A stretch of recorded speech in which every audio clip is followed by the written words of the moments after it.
Seguimos adelante en Telebuen Día, recibiendo con gran gusto a Elena Solís, nacida en 1968 en Montevideo, es escritora.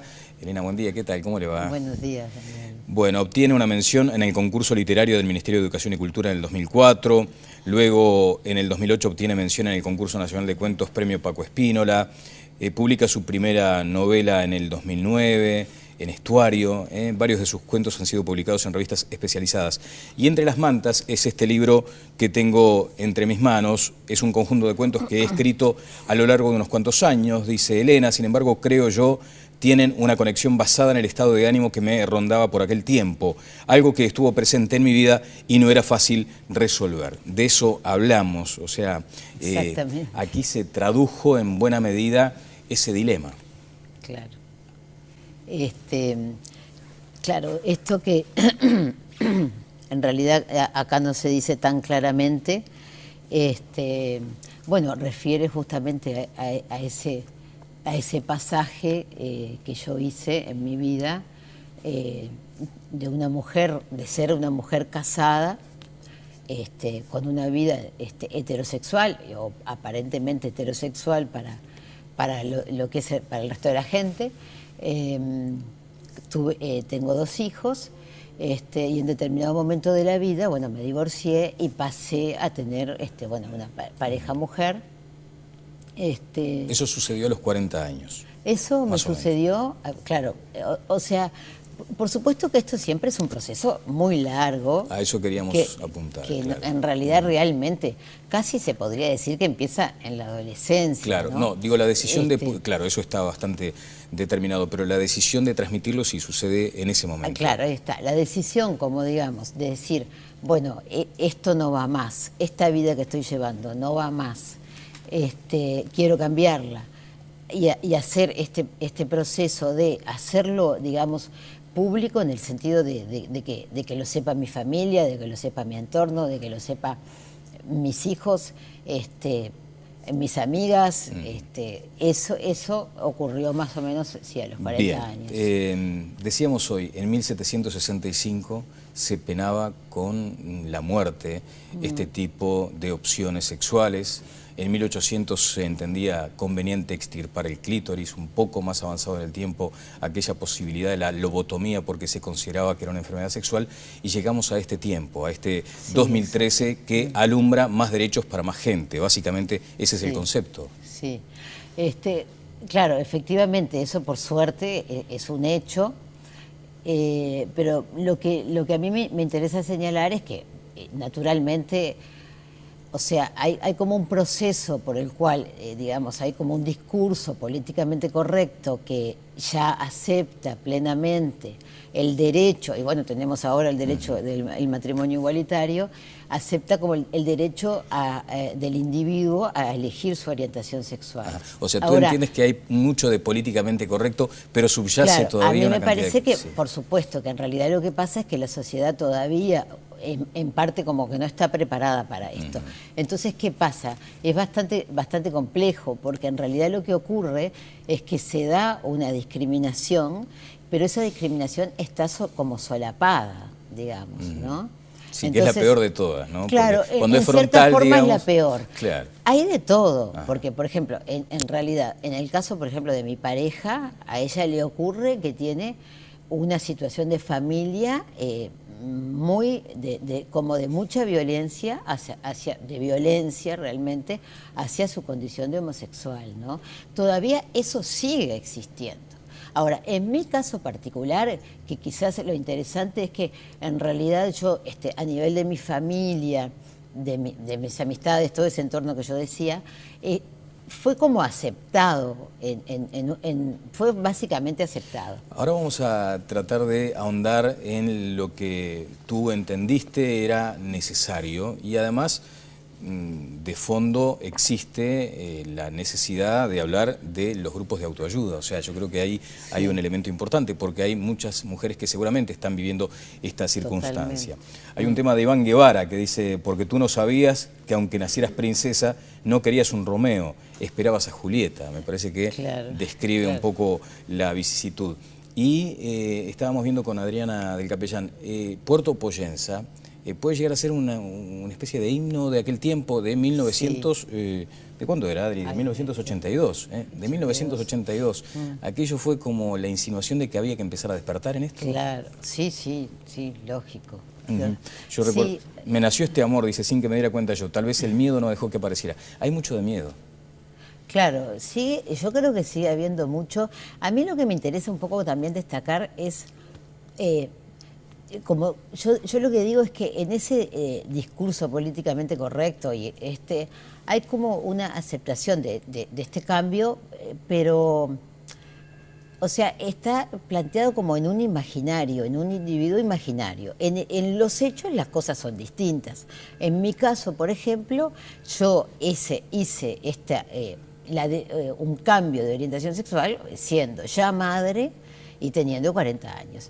Entonces, y yo creo que eso se da, por ejemplo, porque en realidad las personas de mi edad, que nacimos entre los años 60 y 70, más o menos, yo tengo 45 años, nos criamos en una sociedad en la cual, si bien empezaba a despertarse, porque había ya precursoras y, como tú decías en el caso de la autora de Puerto Poyenza, y había otras, había poetisas, por ejemplo Cristina Peri Rossi, claro. De todas maneras era como todavía un poco como un tabú la homosexualidad. Entonces es muy factible pensar que las mujeres de mi generación hayamos hecho, casi sin darnos cuenta, una opción de vida como muy convencional, y que en este momento que hay un advenimiento de todas estas libertades, hagamos este quiebre. Y hay muchas que estamos en esa situación. Bien, ¿no? ¿Dónde está la principal presión que te impide salir?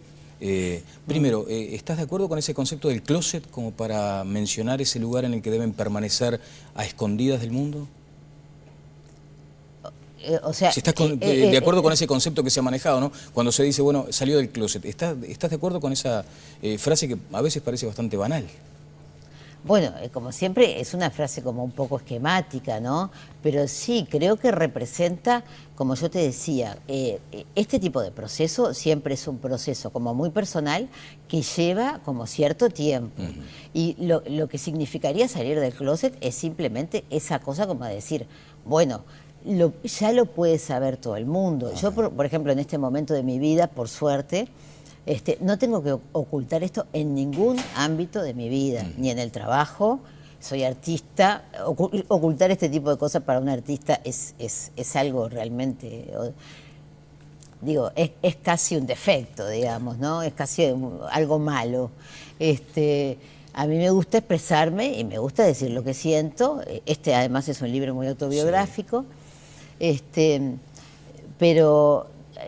o sea, con respecto a la pregunta que tú decías de la dificultad. ¿Dónde estuvo la principal dificultad? ¿En el entorno familiar, social? Para mí, en realidad, como yo te decía, como mi entorno es como bastante benigno y bastante abierto, yo creo que la principal dificultad está centrada en eso que yo te planteaba de la discriminación solapada, que en el caso de la condición de madre viene por el lado de la preocupación por los hijos. O sea, a mí lo que me pasa es que, por ejemplo, si yo estoy enamorada, estoy muy bien con mi pareja, eso como que no le importa a nadie. O sea, lo que importa es que mis hijos estén bien, ¿no? Siempre como que el discurso viene por ese lado. Entonces, es verdad que hay una vivencia, y tú imagínate que con este pasaje,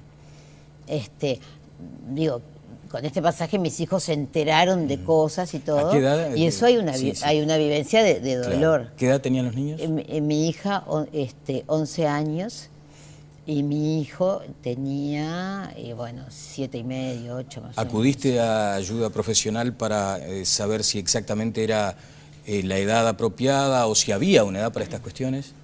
Sí, yo acudí y en realidad confié como que confié mucho más en mí misma y en la cosa instintiva y todo, porque realmente la cosa se juega ahí en la casa, en el día a día.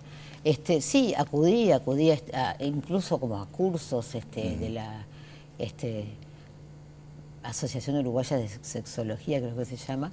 Y sí, me preocupé aparte de esa cosa, como te digo, del instinto y de la intuición femenina, sí acudí como a cosas un poco como más técnicas para tener un poco como un sostén en eso, ¿no? La reacción fue la que esperabas, o sea, casi que de contención de los niños, fue en esos términos. La reacción de mis hijos, en realidad sobre todo, estoy hablando de mi hija mayor, porque en realidad la comunicación con mi hijo menor es mucho más difícil de estos temas.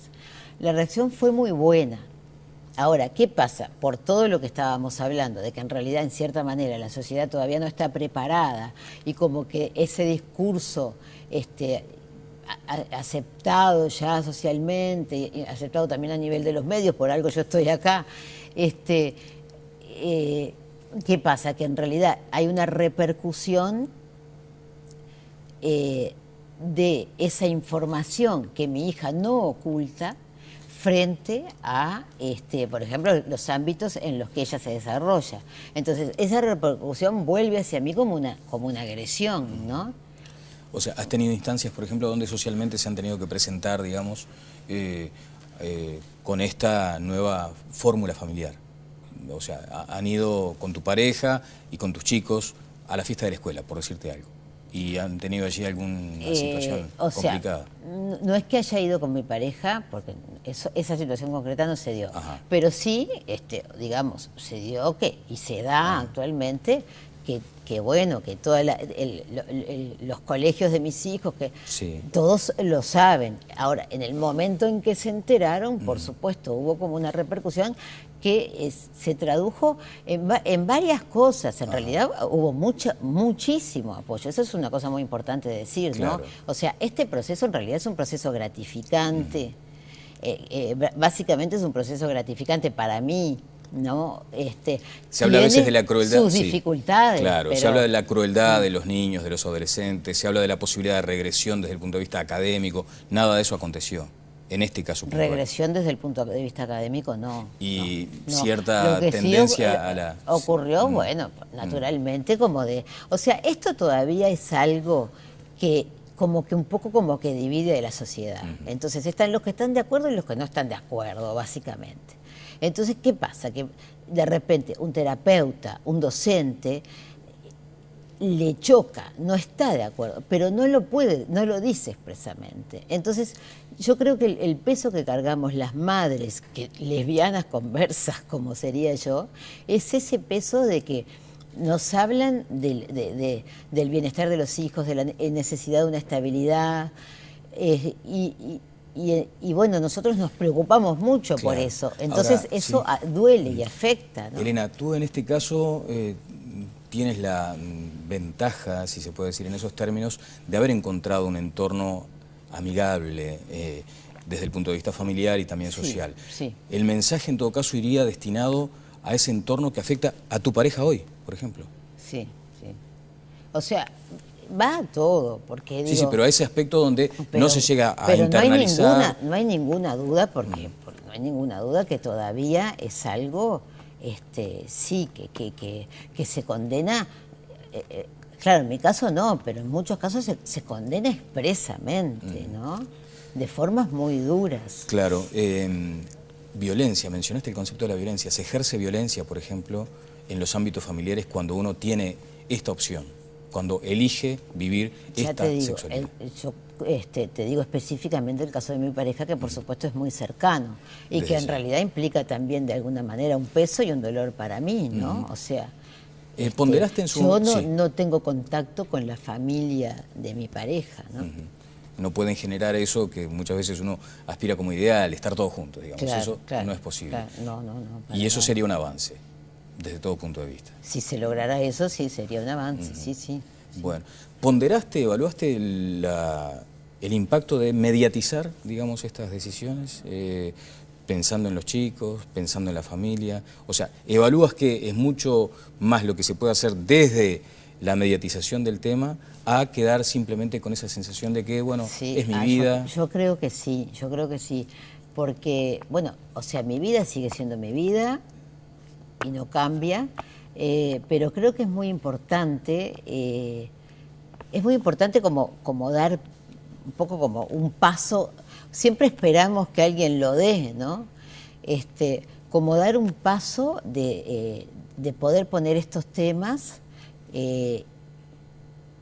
porque realmente producen un sufrimiento a muchas mujeres. Yo, o sea, conozco muchos casos y por supuesto que no están acá y no están en muchos, y o sea, no salen, como quien dice, del closet porque realmente hay mucha presión. Entonces, Hay una yo lo que digo sí. que específicamente por la condición de madre, la presión es mucho mayor. Claro. ¿Ahí apunta la posibilidad de un grupo de autoayuda? ¿Se Claro, quiere ahí conformar? está. A mí me gustaría, yo estoy generando un grupo que en realidad la idea es empezar a reunirnos y empezar a plantearnos los temas concretos que tenemos, porque hay situaciones que son muy dolorosas, ¿no? Por ejemplo. Y bueno, como yo te decía, este manejo que se puede dar, de que en realidad, por ejemplo, un terapeuta de un hijo, en realidad lo que le pasa es que le molesta que tú seas homosexual, pero lo que hace es decir que tus hijos necesitan determinada estabilidad, decir que tus hijos están sufriendo. Eso es algo que a nosotros como madres nos duele mucho y es muy difícil ponerse en el lugar adecuado y no perderse. Una se siente culpable, ¿no? Es muy difícil no perderse en ese sentimiento, porque las madres, o sea, yo me preocupo muchísimo por mis hijos, ¿no? Entonces, Bien, los prejuicios a veces entonces de ámbitos profesionales que uno debería asumir que tienen mayor caudal de información, allí hay prejuicios. ¿Desde lo religioso también han sufrido presiones? Totalmente, sin duda, ¿Sí? Hay prejuicios a nivel de los profesionales. Sin duda, yo tuve experiencias muy concretas y muy... ¿Desde la creencia religiosa? Desde la experiencia religiosa, yo como que no la conozco. O sea, yo no tuve... Pero no se hace un cuestionamiento en función de lo que la Iglesia o la Biblia dicen, por ejemplo. No se les hace un cuestionamiento a ustedes en ese sentido. ¿No ha sentido por lo menos... Yo individualmente no para nada, porque no estoy en un ámbito, o sea, no, por ejemplo, no tuve una educación religiosa. Digo, es evidente que la hay, ¿no? Pero yo personalmente no la he sufrido. Bien, a veces se entiende que se ha banalizado la homosexualidad femenina. De hecho, parece que hay como una especie de fantasía colectiva. De moda.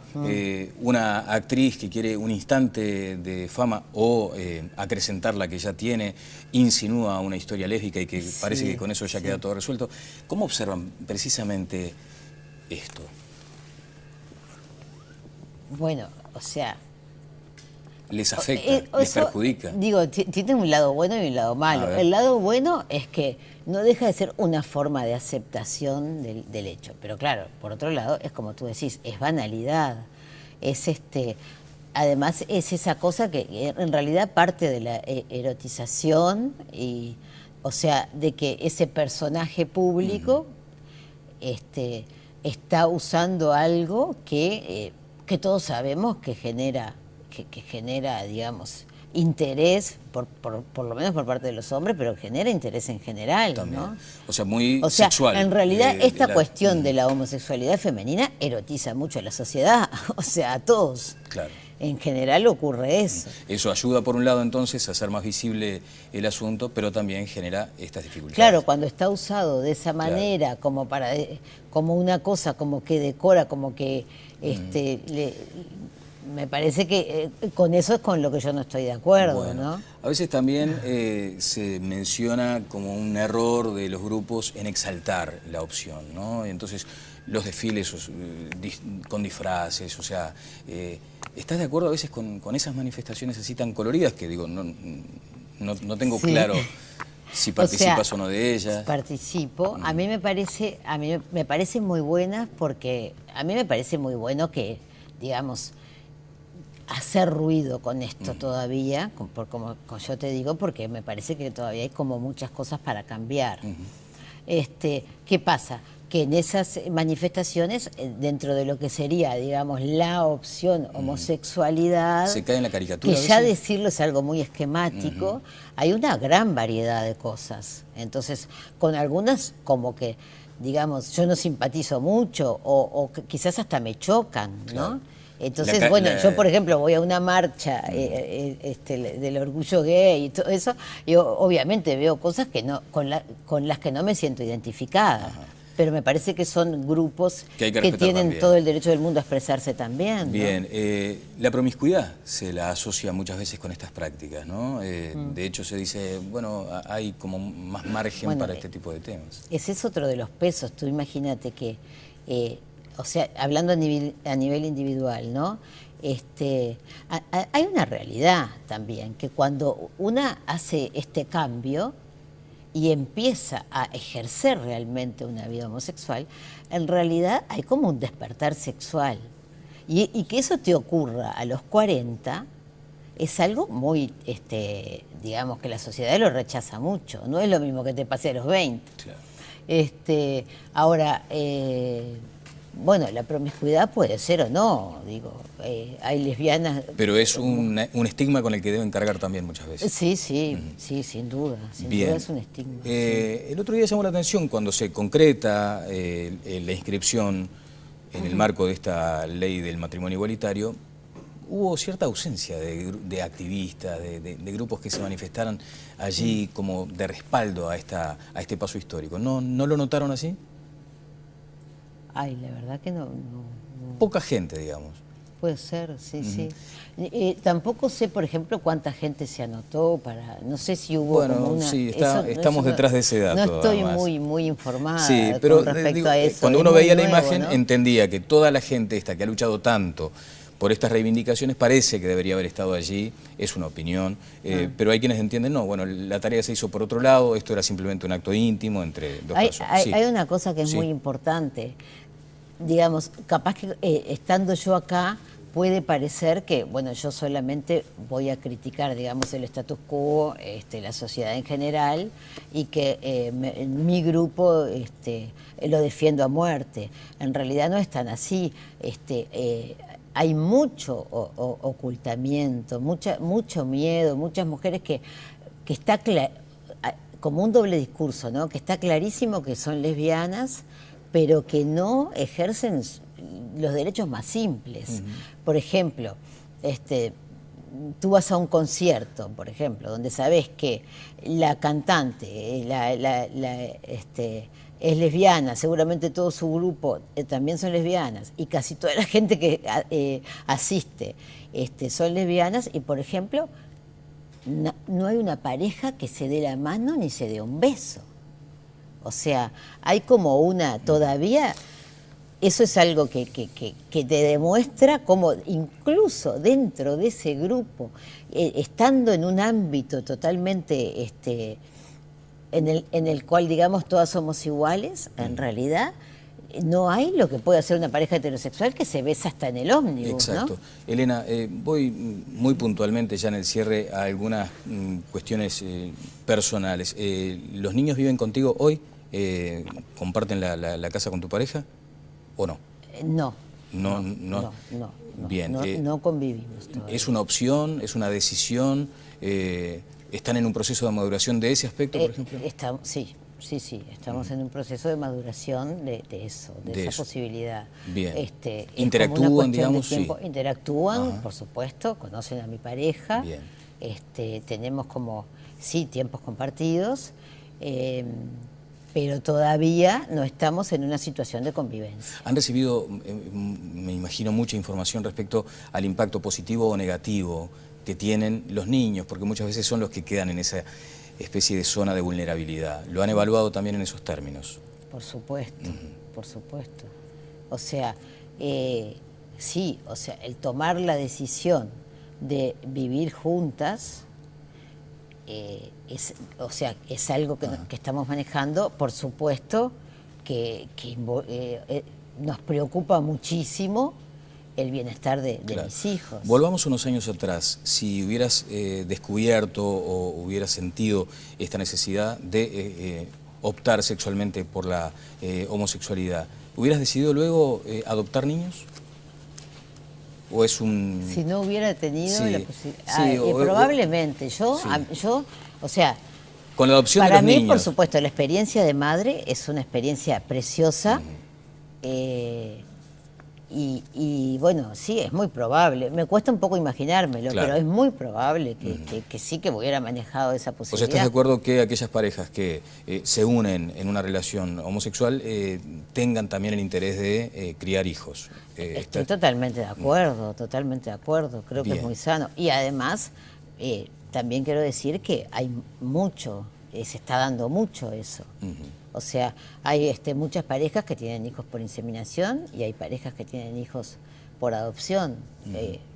No sé qué hay a nivel estadístico y todo, porque en realidad, digamos, yo estoy contando como una vivencia como personal y la verdad que no es que me haya puesto a estudiar mucho el tema. Claro, y uno pero, debería... pero sí conozco casos, muchos casos, por ejemplo, por inseminación, ¿no? Que tienen hijos por inseminación. Bien. Parejas, muchas gracias por estos minutos. Bueno, ¿Hay por algún favor, espacio con mucho gusto. de contacto, digamos, para que aquellas personas interesadas en ahondar en este tema puedan comunicarse? ¿Hay ya como un grupo de información, digamos? Sí, hay un grupo, se pueden conectar, bueno, por Facebook, Ajá, por supuesto, sí.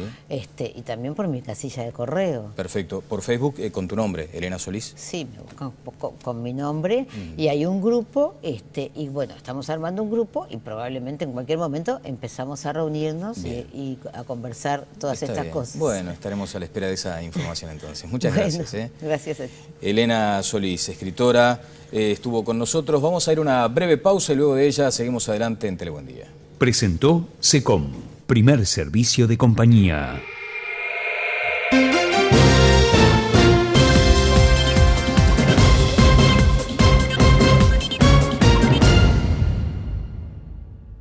Muy largo. A eso queríamos apuntar. Que claro. en realidad realmente casi se podría decir que empieza en la adolescencia. Claro, no digo la decisión de... Claro, eso está bastante determinado, pero la decisión de transmitirlo sí sucede en ese momento. Claro, ahí está. La decisión, como digamos, de decir, bueno, esto no va más, esta vida que estoy llevando no va más, quiero cambiarla.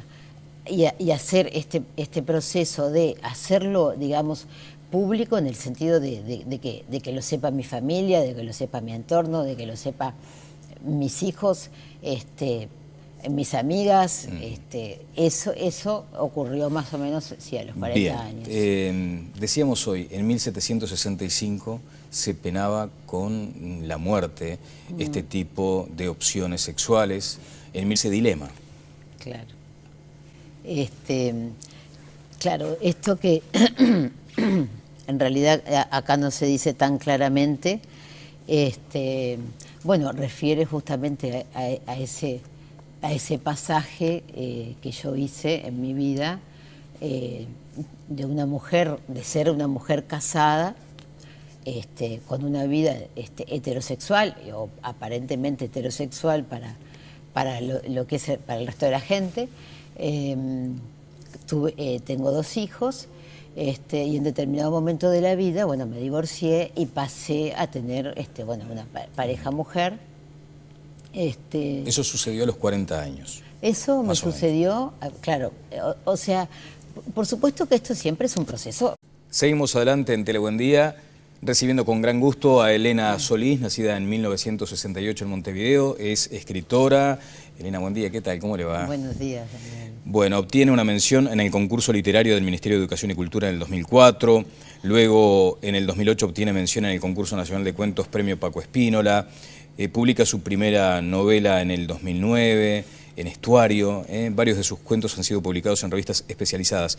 Y Entre las mantas es este libro que tengo entre mis manos, es un conjunto de cuentos que he escrito a lo largo de unos cuantos años, dice Elena, sin embargo creo yo tienen una conexión basada en el estado de ánimo que me rondaba por aquel tiempo, algo que estuvo presente en mi vida y no era fácil resolver. De eso hablamos, o sea, aquí se tradujo en buena medida. Parece que, por supuesto, que en realidad lo que pasa es que la sociedad todavía, en parte, como que no está preparada para esto. Entonces, ¿qué pasa? Es bastante complejo, porque en realidad lo que ocurre es que se da una discriminación, pero esa discriminación está como solapada, digamos, ¿no?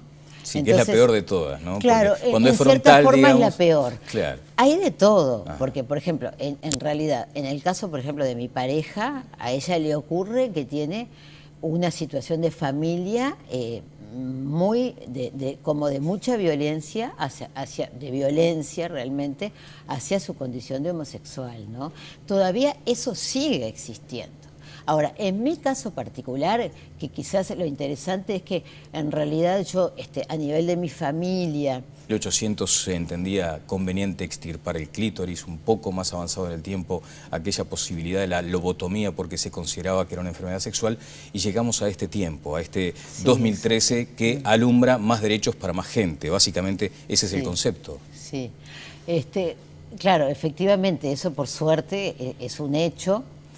Pero lo que a mí me interesa señalar es que, naturalmente, o sea, hay como un proceso por el cual, digamos, hay como un discurso políticamente correcto que ya acepta plenamente el derecho, y bueno, tenemos ahora el derecho del matrimonio igualitario, acepta como el derecho del individuo a elegir su orientación sexual. Ajá. O sea, tú ahora, entiendes que hay mucho de políticamente correcto, pero subyace claro, todavía una